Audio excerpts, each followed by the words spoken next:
This morning, on a highway outside the Syrian city of Qamishli, dozens of American military trucks carrying armored vehicles pulled out of the United States' largest base in northeastern Syria and drove east.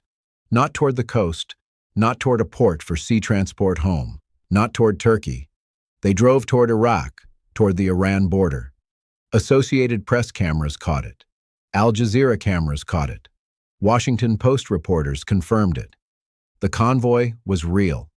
It happened today. And it tells you something about America war plans that no press conference, no leaked document, and no diplomatic cable has made as plain as those trucks heading east on a Syrian highway in February 2026. The United States has started withdrawing from a key military base in northeastern Syria and redeploying its forces to northern Iraq, marking the first phase of a pullout expected to last several weeks. Heavy machinery, personnel, and trucks carrying armored vehicles were seen moving in the northwestern city of Hasaka from the Karab al-Jir base, the largest United States base in Syria, headed toward the semi-autonomous Kurdish region of northern Iraq. Dozens of trucks, some carrying armored vehicles, departed the base at Karab al-Jir in Hasaka province on Monday morning. Reuters footage showed the trucks moving along a highway on the outskirts of the city of Qamishli. The official explanation from Washington is that this withdrawal is about ISIS, that the new Syrian government has stabilized enough to handle its own counterterrorism mission, that American troops who have been in Syria for 12 years are simply no longer needed.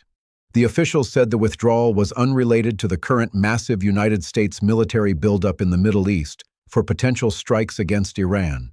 Unrelated to Iran, that is what they said. On the same week that two American carrier strike groups are positioned in the Persian Gulf. On the same week that Trump gave Iran a 48-hour deadline for a nuclear proposal. On the same week that the attritional campaign plan has been finalized and the decapitation targeting list has been prepared. American officials looked at cameras and said the trucks moving from Syria to the Iraq-Iran border have nothing to do with Iran. You are adults. You can read a map. Here is what that map shows.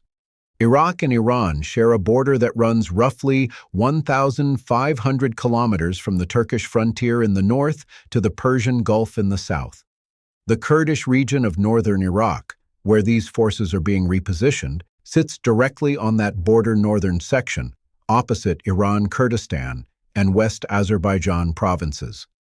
The distance from the Kurdish region's largest military staging areas to the Iranian border is in some locations less than 50 kilometers. A security source in Jordan said the United States military withdrawals have left it with just one major position in Syria at Ramallah, near the Tigris River border with Iraq. It had become clear that the American mission in Syria would be reduced to a training and logistics support operation for the new government.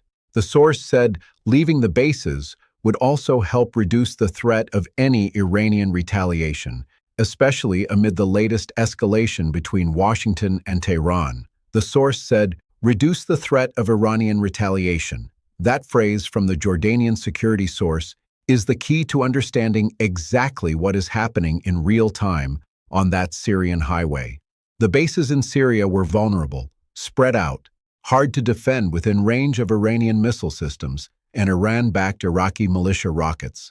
Consolidating into the Kurdish region of Iraq puts American forces in more defensible terrain while simultaneously positioning them within ground assault distance of Iranian territory. This is not a retreat. This is a redeployment. And the difference between a retreat and a redeployment is the direction you plan to move next. Stay with me because the strategic logic of moving from Syria to the Iraq-Iran border, combined with everything that has been built up over the past 2 weeks in the Persian Gulf, reveals a three-front war plan that America has been assembling in plain sight piece by piece, while the world attention has been focused on carriers and enrichment percentages. To understand what the Syria withdrawal actually means for the Iran war plan, you need to understand what Syria was and what it was not in America-Middle East military architecture. Caroline Rose, director of the Crime Conflict Nexus and Military Withdrawals Portfolios at the New Lines Institute, told Fox News Digital that Al-Tanf was one of the most strategically important United States garrisons in Syria, if not the broader Middle East, as it offered access, insight, and intelligence collection along Syria borders with Jordan and Iraq. This was not only pivotal during the United States-led coalition to defeat the Islamic State, where there was a threat of cross-border offensives and violence, but also proved key to United States deterrence efforts against Iran-backed militia networks that operated in Iraq and Syria. She said Al-Tanf, the strategic outpost at the Syria-Iraq-Jordan tri-border junction, was America's primary tool for cutting the land corridor Iran used to move weapons from Tehran through Iraq and Syria into Lebanon for Hezbollah. For years, Iranian trucks carrying missiles, drones, and military equipment had to navigate around or through the American-monitored Al-Tanf zone. Giving that position up removes the last physical barrier on that overland supply route. The mission at Al-Tanf also served as an obstacle to the operations of Iran and its proxies, who ship weapons across Syria to Hezbollah and Lebanon. This is an own goal. David Adesnik, Vice President of Research. An own goal. America has voluntarily surrendered its most effective physical choke point on Iran weapons logistics network at the exact moment it is threatening to bomb Iran weapons manufacturing capability. Think about that sequence. Destroy the factories while opening the supply roads. The strategic logic of those two moves in combination points towards something other than a purely air-based campaign designed to permanently degrade Iran military capacity. It points toward a plan that expects the air campaign to be the beginning of a conflict, not the end of one. Because if you expected airstrikes alone to permanently solve the Iran problem, you would keep Al-Tanf to prevent Iran from rebuilding its proxy network during the ceasefire period. You only give up Al-Tanf if you plan to solve the Iran problem by other means, and those other means are now repositioning on a highway in northeastern Syria, heading toward the Iraq-Iran border. Plans reportedly envision completing the United States withdrawal from Iraq by September 2026, aligning with the conclusion of North Atlantic Treaty Organization Advisory Mission.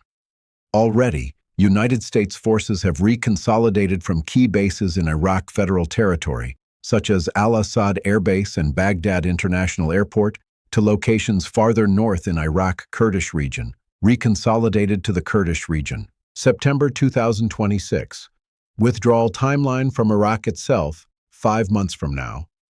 That window from February to September 2026 is the operational window that America's current force positioning is designed to fill. Not the 15-day ultimatum, not the 48-hour deadline, 5 months. The forces being repositioned today are not being positioned for a quick strike and withdrawal. They are being positioned for an extended operation in a theater that borders Iran directly. Now, connect this to what the source document reveals about the 3-track war plan that America has assembled. First track, airstrikes from carriers and regional bases to destroy Iranian nuclear infrastructure, air defense, and leadership targets. Second track, ground forces entering from Iraq to consolidate territorial gains, protect the regime change window, and prevent Iran military from reorganizing. Third track, internal uprising coordinated through the student protest movement, Reza Pahlavi network, and Starlink internet access that penetrated the country during the January crackdowns. Some experts believe the main reason for these United States withdrawals is due to the recent conflict and confrontation with Iran, which leaves these bases potentially exposed to attacks from Iran. The honest version of this sentence is, America is consolidating its forces into positions that are harder for Iran to hit with missiles, while simultaneously being closer to Iran ground territory. The Syria bases were spread out, isolated, and indefensible against the kind of saturation missile attack Iran has been practicing. The Kurdish region of Iraq offers higher ground, better logistics, closer proximity to American air cover from carriers in the Gulf, and direct road access to Iran's western border. Syria was a staging area for the last war, the one against ISIS. The Kurdish region of Iraq is being prepared as the staging area for this war, and the convoy driving across the Syrian highway today is the moment that transition became visible. There is a historical precedent for what America is doing right now that every military historian knows, and that nobody in mainstream coverage is connecting to the current moment. In the months before Operation Desert Storm in 1991, America moved 700,000 troops into the Arabian Peninsula. The movement was visible. It was photographed. Saddam Hussein watched it happen in real time. And the conventional wisdom inside Saddam government was that America would never actually use that force, that the buildup was a bluff, that domestic American politics would prevent a full invasion, and that a last-minute diplomatic solution was still possible. Saddam miscalculated. America used the force it had built, and the war was decided in 100 hours of ground combat after 42 days of airstrikes had degraded Iraq military infrastructure to the point where ground forces could enter without facing organized resistance. The parallel to today's situation is not perfect. Iran is not Iraq in 1991.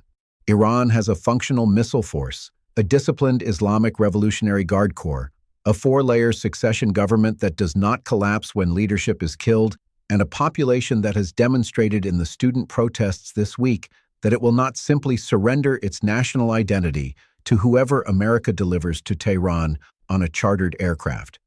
But the operational architecture is recognizable. Visible military buildup designed to create psychological pressure. Airstrikes designed to degrade defensive capability. Ground forces repositioned for entry at the moment air superiority is established. As the United States considers military action against Iran, it is also considering a military move in Syria. There will not be a vacuum. If United States forces pull out, there will be other forces that take their place. No vacuum. That sentence from National Public Radio Analysis contains the most important strategic fact about the Syria withdrawal that nobody is discussing. America is not creating a vacuum in Syria by leaving. It is handing Syria to a new government aligned with Turkey and Qatar, two countries that happen to be the primary diplomatic intermediaries in the Iran nuclear talks. The Syria withdrawal is simultaneously a military redeployment toward Iran and a diplomatic signal to Turkey and Qatar that America is rewarding their cooperation by pulling out of the country they care most about. Erdogan gets his Syria buffer. Qatar gets its diplomatic centrality. America gets its forces repositioned toward Iran.